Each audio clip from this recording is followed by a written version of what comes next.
হুজুর নিজের হাতে আমি আমার সন্তানকে হত্যা করেছি। আমার নবীজির চোখে পানি চলে আসছে। নবীজি কেঁদেই বললেন, সাহাবী ঘটনা কি বলতো? আমার নবীজি তাকে সামনে বসায় দিলেন। বসায় দিয়ে পুরনো ঘটনা তার কাছ থেকে লম্বা করে শুনতে লাগলেন। ওই সাহাবীর চেহারা খুব সুন্দর ছিল। চোখের পানি ফেলতে ফেলতে নবীর সামনে বর্ণনা করলেন, হুজুর সন্তানটা যখন আমার স্ত্রী গর্ভে চলে এলো, 6 মাস হলে পরে আমার স্ত্রী বলল, আমি চললাম বাপের বাড়ি। আমি আলটিমেটাম দিয়ে দিলাম, শোনো, সন্তান যদি ছেলে হয় নিয়ে আসবে, মেয়ে হলে পরে আমাকে না বলেই জীবন্ত পুঁতে হত্যা করবে। আমার মায়ের আলোচনা শুনছেন কিনা জানি না, আসছে মায়েরা আসছে। আমার মা বোন আজকের যুগে যেমন নারীকে পণ্য সামগ্রী বানায় ফেলেছে, গোটা দুনিয়াতে মেয়েদের কোনো মূল্য নাই। মেয়েরা একটা ভোগ্য সামগ্রী হয়ে গেছে। মেয়েদের উলঙ্গ করে ঘর থেকে বের করে দেওয়াটাকে স্বাধীনতা মনে করছে, কিন্তু মেয়েরা সম্মান পাবে কাপড় চোপড় খুললে না দেহটা ঢাকলে? ঢাকলে তাদের দামটা বাড়বে। সেই যুগে মেয়েদেরকে এরকম ভোগ্য সামগ্রী মনে করা হতো। মেয়েদের বাবা এটাকে বিপদ মনে করে মেয়েটাকে হত্যা করে ফেলতো। ওই সাহাবী বলছেন, ইয়া রাসূলুল্লাহ, আমার বউটাকে বলে দিলাম, বউ আমার চলে গেল বাপের বাড়ি। মেয়ের সন্তান আমাকে বলল সন্তানটা মৃত হয়েছে। আমার বউ মেয়েটাকে মারতে পারে নাই। 6 বছর চলে গেল। হঠাৎ করে আমার সামনে একদিন একটা ছোট্ট বাচ্চার সামনে দাঁড়ালো। ভালো করে লক্ষ্য করে আপাত মস্তক দেখে লক্ষ্য করে দেখে আমার মতো নখ, আমার মতো হাত, আমার মতো পা, আমার মতো কপাল, আমার মতো চেহারা, আমার মতো হাসি খুশি। সন্দেহ হলো, সন্তানটাকে চট করে ধরলাম। সন্তানটাকে ধরে নিয়ে সোজা বউয়ের সামনে এসে দাঁড় করিয়ে বললাম, সত্যি করে বল, এই মেয়েটা কার মেয়ে? এবার বউ বলছে, স্বামী, আমার সন্তানের তথ্য আমি কতক্ষণ গোপন করব? এই সন্তানটা আমাদের ঔরস থেকে এসেছিল 6 বছর আগে। আমি খেপে গেলাম, রেগে গেলাম, কিচ্ছু প্রকাশ করলাম না। অভিনয় শুরু করে দিলাম। শিরকিয়াতের কারণে বউটাকে বললাম, মেয়েটাকে সুন্দর করে সাজগোজ করে দাও। অভিনয় করে সন্তানটাকে কোলের মধ্যে নিলাম, আদর করলাম, চুমু দিলাম, স্নেহ দিলাম। মেয়েটা আমার এত খুশি, আমার মাথার চুলগুলো কত সুন্দর করে গুজে গুজে দিল, আমার কাপড় চোপড় গুলো কত সুন্দর পরিষ্কার করে দিল।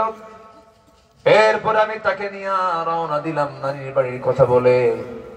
সামনে জঙ্গল পেলাম, জঙ্গলের মধ্যে ঢুকে গেলাম। মেয়েটার মুখ ছোট হলো। মেয়ে বলছে, বাবা এই দিকে যাও কেন? কিচ্ছু বললাম না। জঙ্গল পার হয়ে গেলাম, গর্ত খনন শুরু করলাম কোদাল দিয়া। মেয়েটা বলে, বাবা এই দুপুরবেলা এত কষ্ট কেন করছো? শরীর থেকে তো ঘাম ঝরছে, তুমি কি নানির বাড়ি যাবা না? কিচ্ছু বললাম না। গর্ত খনন করতেছি, আমার দাড়ির মধ্যে মাটি এসে লেগে যায়। আমার মেয়েটা তার নখ দিয়া খিলাল করে করে আমার দাড়ির সেই মাটিগুলো সরাইয়া সরাইয়া দেয়। হুজুর আমি ঘর্মাক্ত হয়ে যাচ্ছি, ঘেমে যাচ্ছি বারবার। মেয়েটা গামছা দিয়ে আমার গায়ের ঘাম, সেই ঘামগুলো মুছে মুছে দিচ্ছে, আমাকে আদর করে চুমো চুমো দিয়ে বলে, বাবা গর্ত খনন কেন করো? তুমি কি নানি বাড়ি যাবে না? আমি কিচ্ছু বললাম না।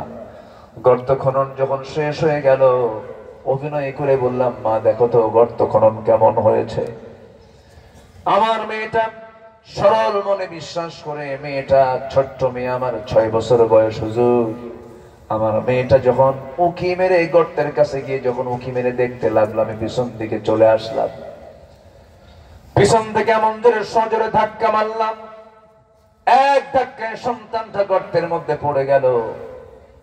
উপর হয়ে পড়ার পর আবার চিত হয়ে দুটো হাত এক জায়গায় করে বলছে, বাবা বুঝতে পেরেছি মার কথাই সত্য।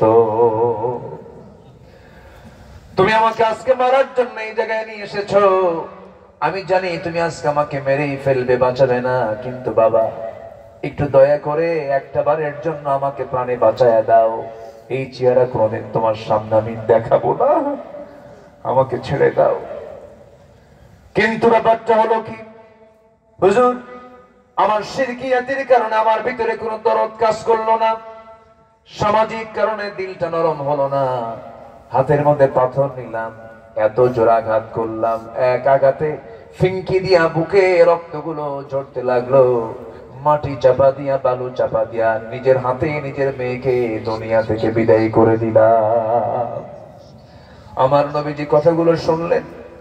শোনার পর আমার নবীজি কান্না বিজড়িত কণ্ঠে বলে উঠলেন, ওরে আমার সাহাবীরে, এত বড় মানুষ পাষাণ হয় আমার জানা ছিল না।